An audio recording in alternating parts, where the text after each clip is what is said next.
to my good friend Liz from Social with a Purpose. I'm so excited to have Liz here today to round out our topic. And the topic has been fascinating and so important, albeit a little sad at times, or and maybe not sad's not the right word, but I don't even know what the right word is without, sounding so doom and gloom. But it's been very real. So I think that's what we're here for, is to talk about the real things and not just going viral and sharing all the like highlight reels. We are here to talk about all the things that are actually happening. And one of the reasons I wanted to have Liz on to Art and Science of Marketing Comms is because she has a background in disaster relief. And we've had a lot of disasters going on. Namely, I think when we hear that, we all of us are thinking the California wildfires. But the reality is there are so many disasters, both weather related and just socioeconomic related, cultural related. And Liz is going to walk us through, kind of from her perspective, as a disaster relief former professional, as a professional that helps nonprofits, mission driven companies on social media. How do we address these very serious issues, these very serious happenings, in a way that actually really moves the needle? In the last few sessions, we've talked about, really from your perspective as a company leader, as an executive, how can you respond? But now I think this is really going to bring it home and talk about how can we make a difference. That's what social media is all about. So Liz, I'm going to stop talking. My brain is on Friday mode and I can't find the words. So you should have no problem since you're a few hours ahead. Is it 6 a.m. or 7 a.m. there? 7 a.m. Oh my gosh, I feel like I have no excuse. All right, No, Liz, please tell everybody who you are, what you do, and you can tell them a little bit how we met, since I failed to leave that out. I failed to that's mention that. okay. I got you. We're in this together, Lauren. So I'm Liz. Thanks for inviting me to speak. My business is called Social with Purpose. So like Lauren mentioned, I do social media primarily for nonprofit organizations and purpose-driven businesses. Purpose-driven businesses can mean a lot of different things to a lot of different people. But what I'm really looking at when I'm looking at what companies I want to work with, it's, is their impact purely, or is the work that they do purely profit focused, or are they focused on making an impact in their community and making the world a better place through the work that they do? So that's kind of how I define purpose driven business. And again, that can still go in a lot of different directions. As Lauren mentioned, my background, I did used to work as a full-time social media manager at a disaster relief nonprofit called Project Hope. So they responded to global issues, humanitarian issues like the war in Ukraine, as well as issues like hurricanes happening in Florida. And so I worked there for a little over a year, and that was kind of a crash course in, what being the person and running the social media at that time, and especially because that was the year that the war in Ukraine had its outbreak, and Project Hope was one of the organizations that immediately responded before people were even calling it a war, before a lot of people in the US even knew what was happening. That was a huge crash course for me in like social media during a literal war, in a literal humanitarian crisis. So I'm excited to share some of the things that I learned there. And Lauren and I, we met because we are both connected and involved with the Chronic Boss Collective, which is a membership community for women in business living with chronic conditions. And so we sort of just found each other through this community of like-minded women, and it's been great. We've gotten to work together and kind of growing that community as well, and that's been really fun and awesome. So anyway, thanks for having me. Thank you. That's a wonderful recap. I think, we have talked over the last couple sessions and in blogs and whatnot, about not responding with a knee-jerk reaction. And I think you do see that a lot. All right, let's put something up that addresses what's going on in Ukraine. Let's, address the wildfires. But I think it's less about the knee-jerk reaction. In fact, we argued it should not be a knee-jerk reaction at all. And last week, Lauren Muschow said that you really, it's oh, she used a cool term, but again, my brain is not fully turned on. But to be a quick follower, basically, to kind of see what everyone else is doing. You don't have to be that first person to make the move, but tell us, how does that translate in your world? How can we build these proactive social media teams? And when we were preparing for this, you said something that I thought was very interesting: resilient social media teams. And I'd love to hear, what does it mean to you to be that proactive strategist and resilient social media teams, from your perspective? Yeah, and I would totally agree with what you just said about not being having a knee-jerk reaction. It depends on the context of who we're talking to. Are we talking to a disaster relief organization, or are we talking to a company whose work kind of doesn't have anything to do with this? Because those are two different things, right? So when we're working at Project Hope, we definitely did not do knee-jerk reactions. There was a whole system in place for how we respond, and I'll Oh, certainly share that interesting. because I think it kind of gives some insight. But it was a top priority that when something happened, it was all hands on deck until everyone agreed and we figured out how we were going to approach responding, because this was an organization that people would look to as a source of information and as a sort, like, to get an insight into, like, how bad is this, right? Like, if a hurricane hits, like, how is this affecting people? And so it's very different for an organization like that to say this, we have to respond as soon as possible because of our place in the community, our role that we serve to our audience, versus a company who's kind of like just watching this unfold and saying, "Wow, like my heart's breaking for these people, and I want to do something or say something." Those in those circumstances, you never want to have a knee jerk reaction because you definitely don't want to speak before you have all the information. It's okay to take time to really have a thoughtful, authentic response rather than just kind of sharing potential misinformation or jumping on a bandwagon. Um, and so that's I just to on that point, I totally agree. So then what do you do? Right. So how can you have a crisis ready team? I think this is something that every company should do if you have any sort of social media or marketing presence, because this can also apply to other forms of marketing, like your email list. Sit down and just have a conversation, have a brainstorm about global events and the company's values and how these apply to you, because we cannot respond to and engage with every single thing happening around the world, right? Like you said, Lauren, it's something different every single day, and nor should we feel that we have that burden, because it's a lot. But have a conversation about, what are our values? What are the global issues that we really care about? What is the impact we're making in our community?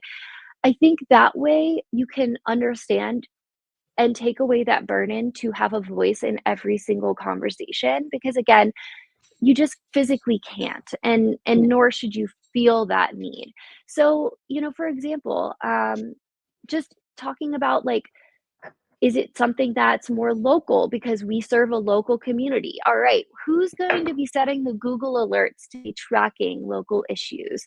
Or is it that we, serve a particular population of people? And so we want to really keep a finger on the pulse of what issues are affecting our community.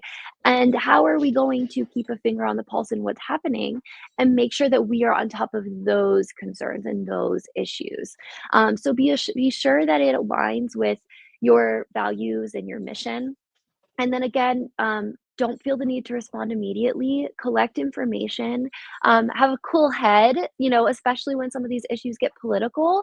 Um, it's up to you and your company how you want to tackle that, right? But certainly, as a company, you can share your political views all you want, but do it with a cool head and do it with the mindset that, like, I understand that this can turn some people off, and it can create an affinity for some people too. So we just never want to have knee-jerk reactions that could potentially have backlash or a negative impact on our company.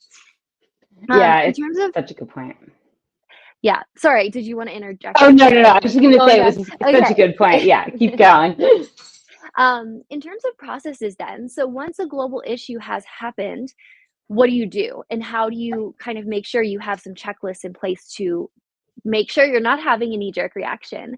And again, have a conversation, like set up a team meeting about this just to like brainstorm your workflow for when this happens. So this is kind of like I said, Project Hope, we had this.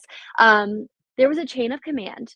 I was the social media person. So I'm the person that would hit send on the social media post. But way above me, the CEO, the director of marketing, the legal team, the people who were in the emergency response team on the ground, they would all get together and really talk about what information are we getting from our partners on the ground, what do we know? And we actually had phases of any disaster. So it would be, we are in the monitoring phase. So for example, if we're monitoring a situation that's about to unfold, we are in the preparedness phase. So we are getting prepared to respond. The responding phase means we have boots on the ground. We have people actually helping in whatever way possible. So that was kind of how that looked. And they would write up a statement based on each phase. And they would write up their statements with, whatever information they had, how many people are affected, what category is this hurricane.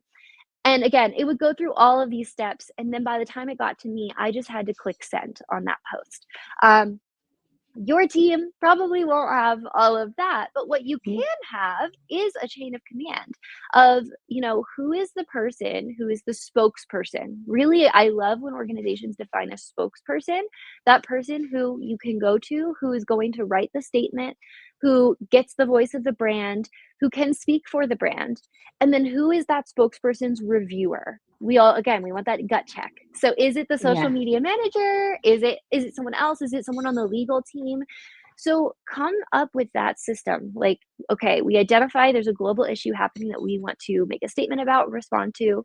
Who's our spokesperson? Who's that spokesperson's reviewer? And then they send it off to whoever's going to post on social media. So that's kind of what I would recommend. And it might not always be necessary depending on the caliber and what type of thing we're talking about, but especially again when global issues can be a more on the controversial side, I think it's always good to have checks and balances in place before you post anything.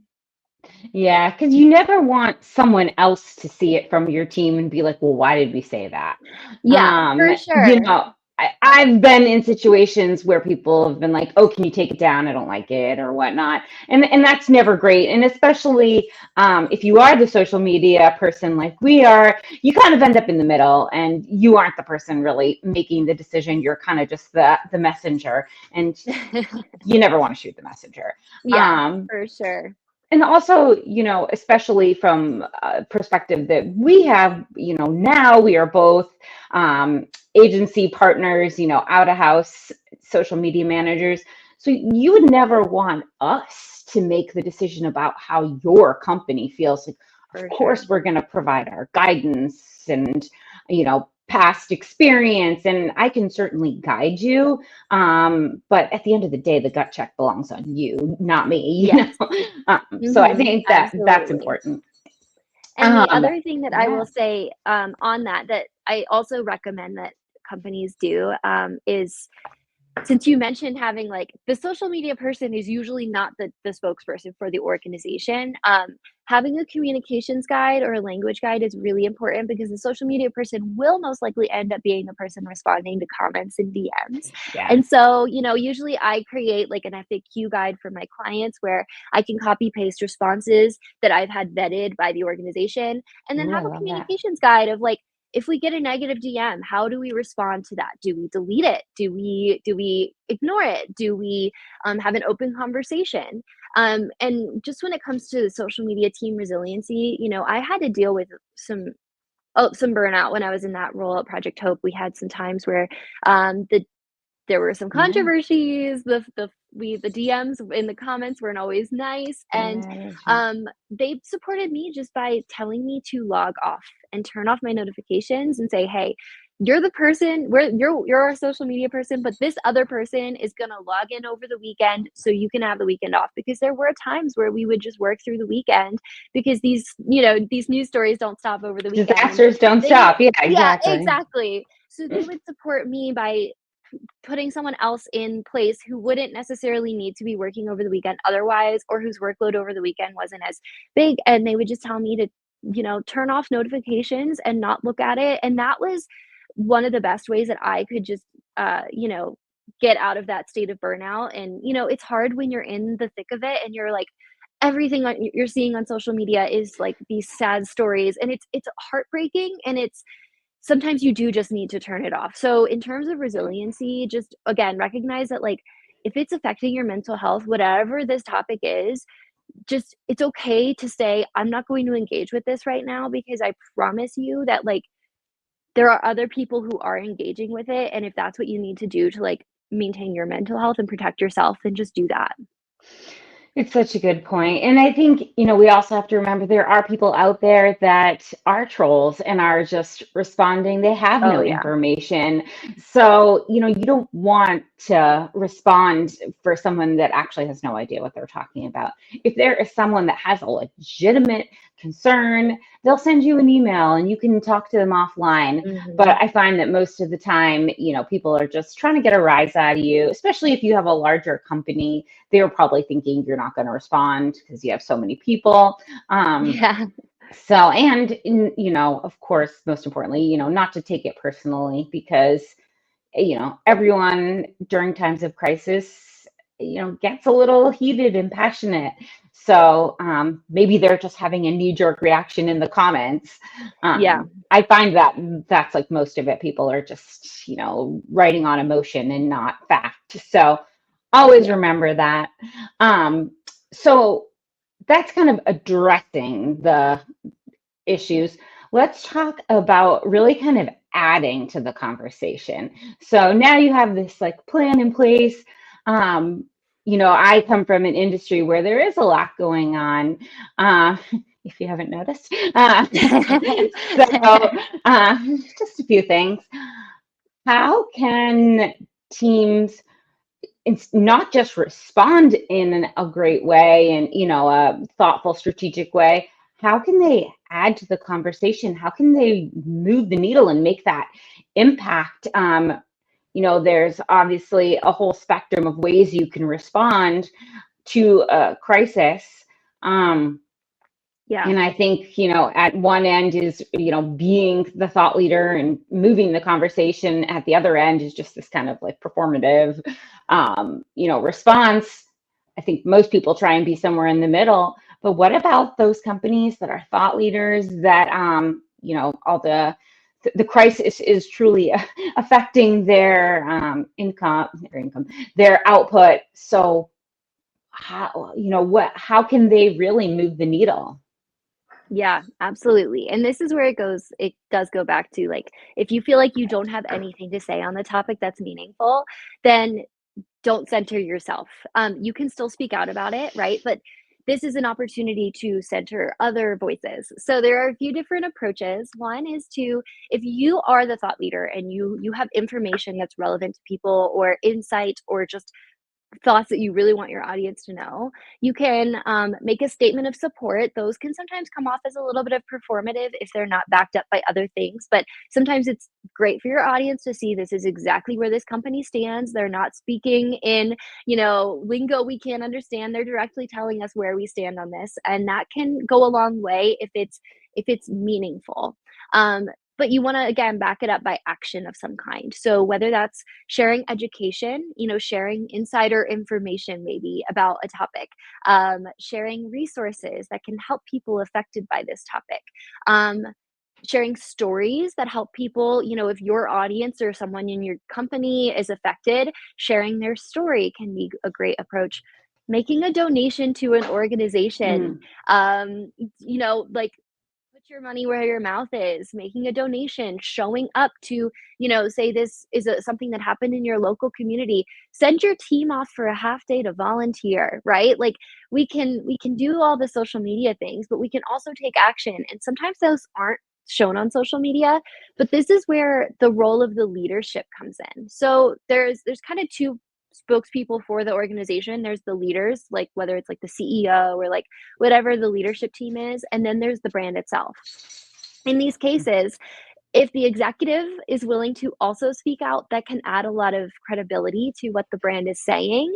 And then say the team does go out and do a volunteer day, maybe the CEO shares that as sort of like a BTS, and then the company reposts it on LinkedIn. Because sometimes companies have to toe the line between looking like they're doing things to look performative, but people do respect and appreciate action takers, and especially if there's a donation involved, because that is the truest way that a company can show that they really are willing to move the needle. So I love that. if you don't mind, I'll give you an example of a client of mine and recently what we've done to respond to something that's been happening. We love examples on this show, so please. Great. So I thought this would be a good way to kind of demonstrate. You don't have to do all the things, but one of my clients here in Denver, their population that they serve is largely undocumented immigrants. So they do not provide direct services for immigrants in terms of like legal support and things, but their population is largely undocumented. So of course, there's been ICE raids happening. People are afraid. They can't just not say anything. So how have we responded? One was creating a support statement, which was important, again, to tell people this will always be a safe space for you. So the support statement was that our organization will always be a safe place for you. And it's for our community to understand that too. If you're supporting us, these are our values. And if you don't align with those values, that's okay. But we're not hiding this. Second was we shared local resources. So instead, we centered an outside voice. The organization itself doesn't really help directly with people who are looking for legal support and things.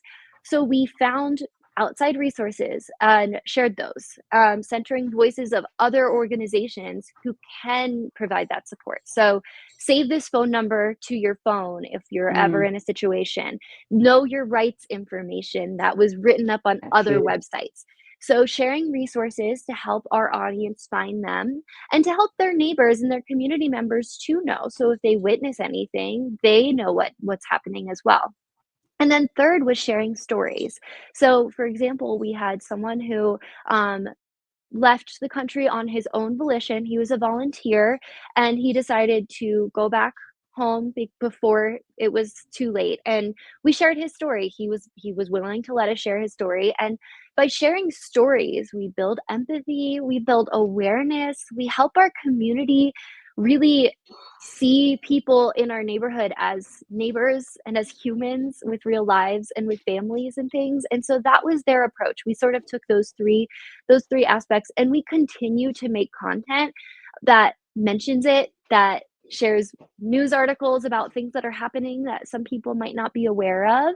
And that's really how we kind of, instead of just, we show it with our work because people know that this is a population that the organization serves, but we also say it because it's important. And so those are some of the examples of ways that you can tell it and show it, and go beyond just a blanket, we stand with so and so, or we grieve for so and so, thoughts and prayers, kind of like performative content, like more value adding to the conversation or centering other voices that do add value.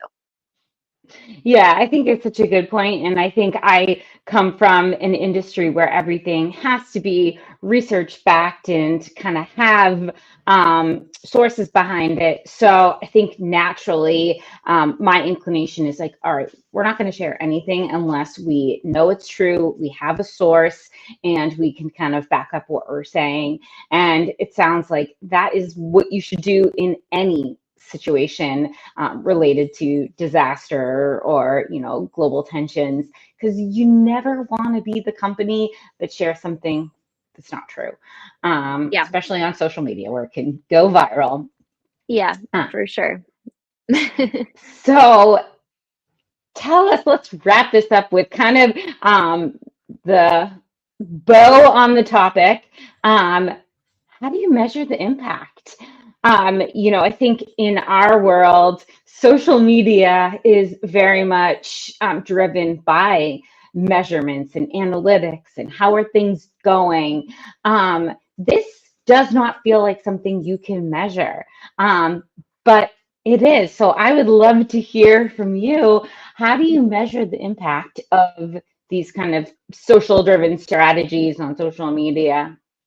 Yeah, and you made a great point that it's like I would say it's half and half. We can measure it in ways, and it depends on like what analytics the company has access to sometimes. But I always like to look at quantitative and qualitative information when it comes to social media because I think both can tell us a story. So one thing just to know is that customers are more loyal to brands that take a stand on issues and that people actually are more willing to spend more money when they know the company aligns with their brands. And you can Google that, and there's a lot of data and information on that. But it is a thing. So just as a blanket statement, we know that there is a correlation between companies taking a stand and revenue. But how do we measure that for our organization? So one, you can look at if social media growth is part of your goals. You can look at your engagement and follower growth and meaningful interactions. When we post about this, do we get more comments? When we post about this, do we get more shares? That can fuel your social media goals and that can fuel eventual revenue goals. So that's one way of tracking things.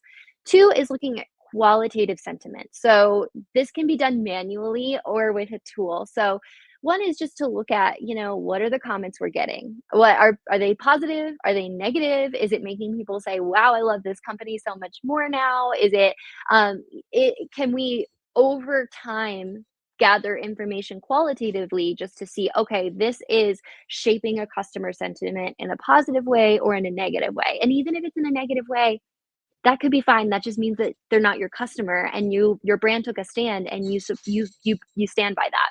But Yeah.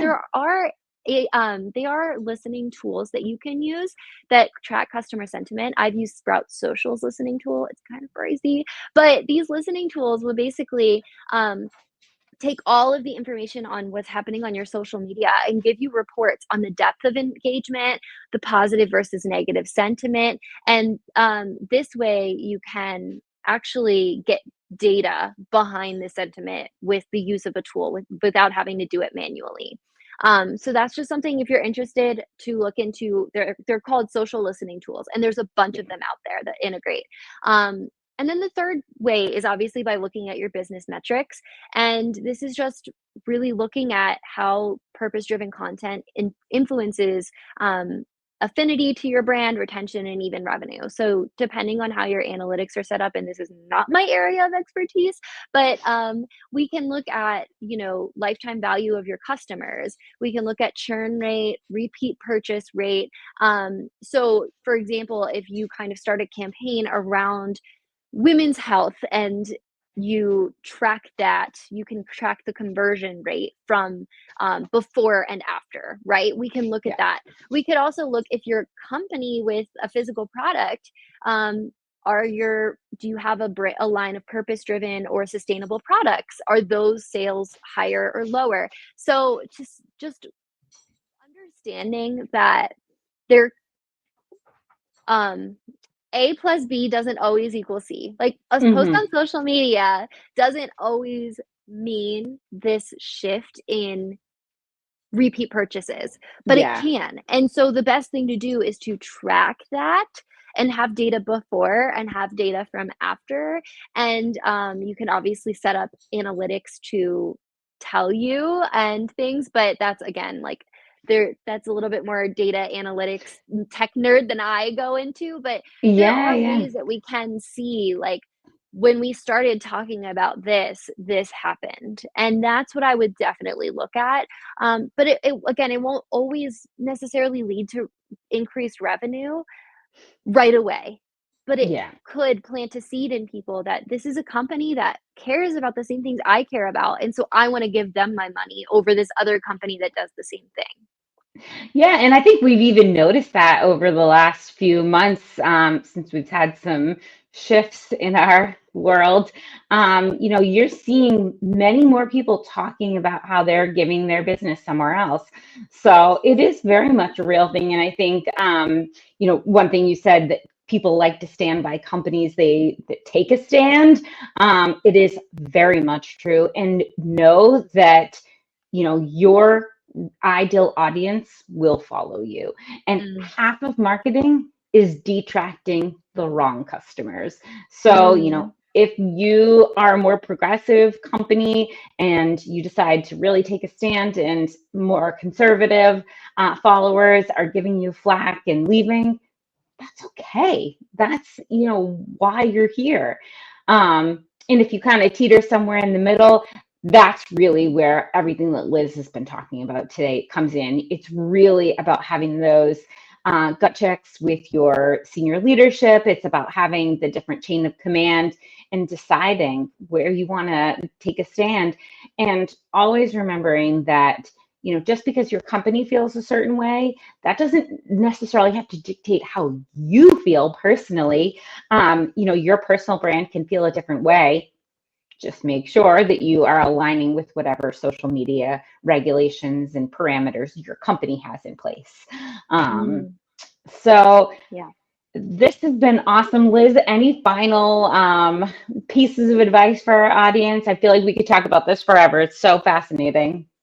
Yeah, well, I think my final piece of advice is I think, sometimes it can be scary to post on social media and put yourself out there and because it's so public and people can say whatever they want. Just remember to be authentic, be if there's something you feel passionate about saying, then say it. Of course, always weigh, is this really appropriate for my brand to be saying? Do I maybe need to say this as an individual, like Lauren mentioned, separating your personal brand from the company? Um, but be authentic, don't speak on something just because you feel like you have to or you should or you're checking a box because that can have the complete opposite impact. And so, yeah, just always lead with authenticity and if there's negative feedback, at least you know that like Lauren said, it kind of identifies who you're not attracting. Exactly. And this is a perfect segue because next month, well, we're in April, but in a few weeks, I am going to be on here with my SEO writer and dear friend Brian Reiser. We are going to talk about the reason that we decided to split my company brand from my personal brand. And, as we were just talking about, recognizing that those are two different things. So, we're going to talk about that, and we're going to talk about that in a greater sense too, not just personal and career brand, but also if you're a company that has multiple brands. And thinking like, Coke has Diet Coke, Sprite. Think about those things and how do those brands operate uniquely and together. So Brian and I are going to talk about that. Liz, this was truly amazing. You are a great guest, and I will let you go back to bed or grab some coffee or whatever it is. But thank you guys so much. Have a lovely weekend, and we will see you next time. Thank you. Thanks so much for having me.